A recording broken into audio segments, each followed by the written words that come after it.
Let's bring in our panel. Elizabeth Harrington is a staff writer for the Washington Free Beacon. Aaron Delmore is senior political correspondent for Bustle.com. I raised the point, Aaron, that I raised a moment ago with Glenn Hall. I mean, if the president is the top guy in the administration, if he wanted to fire Robert Mueller, he could have, right? Absolutely. He has the power to do that. But back in August, he said that he had never considered firing the special counsel. We're seeing reports in June that he did consider it, that he went as far as to ask for it to be done. That goes against what he said, and it falls in line with a number of false or misleading statements by the president. More than 2,000 since he took office a year ago. That's more than 5 per day. You have looked at this, Elizabeth. You don't necessarily find it all that credible. Right. Well, isn't it curious that just as the Mueller probe and the entire premise of his investigation is coming under scrutiny with these text messages, with this FISA memo that's circulating on the Hill, that we have a deliberate leak to change the narrative. Now the media is in a frenzy. They're talking about obstruction. But what we really have here, Trump didn't fire anybody.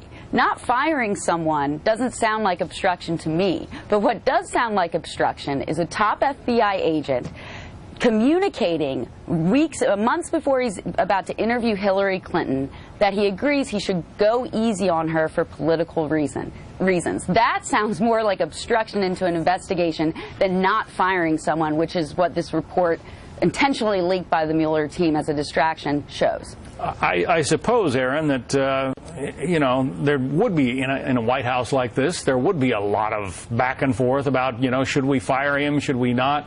Your point is that the president has said that he had never considered it, but apparently he did, and that's part of the criticism here, I guess. Well, now I'm going to take issue with Elizabeth's point that this detail was deliberately leaked by the Mueller team. I've got to ask, how do you know that? Because there's reports that say this was just learned in recent months by the investigation, these new developments. So who leaked it? If they're the ones that knew it, that's what the media story actually implies. And why did this story come out 2 hours after these text messages were leaked from Grassley on the Hill that deliberately show the bias of the top FBI agent on Mueller's team, that shows that he wants to go easy on Hillary Clinton because she could be our next president? I mean, how is that just a coincidence, you think? I disagree with you that the story implies that that was the source, and I think that this is a valid piece of the Russia investigation. But if it didn't happen, then what's the net effect, Aaron? Well, we've seen a pattern from President Trump to try to diminish the roles of people on his team, whether it's the Deputy Attorney General, whether it's Andrew McCabe, whether it's Jeff Sessions, whether it is James Comey. All of this becomes important to the Mueller investigation. And Elizabeth, your take is that it was leaked to try to distract, I guess, from some of the other efforts that seem to be underway to diminish or tarnish the Trump administration.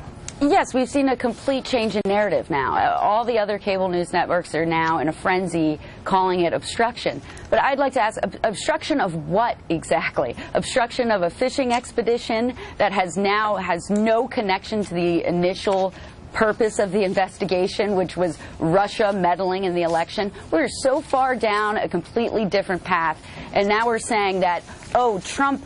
It's laughable when you have Democratic lawyers like Mark Elias saying this New York Times story shows intent of Trump to obstruct justice, when it was Hillary Clinton's intent to set up a private email server and misuse classified information, mishandle classified information.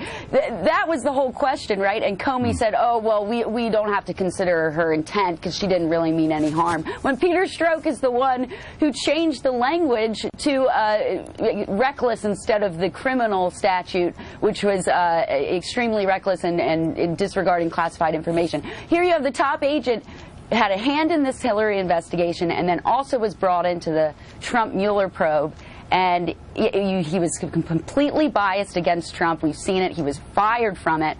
Just as all these text messages are coming out to expose that, now what is the media jumping onto? A 6-month-old story, which they already had practically reported that Trump had been considering firing Mueller. Well, but the fact is he didn't fire Mueller. These are interesting times in Washington, that is for sure. It gives us all a lot to cover.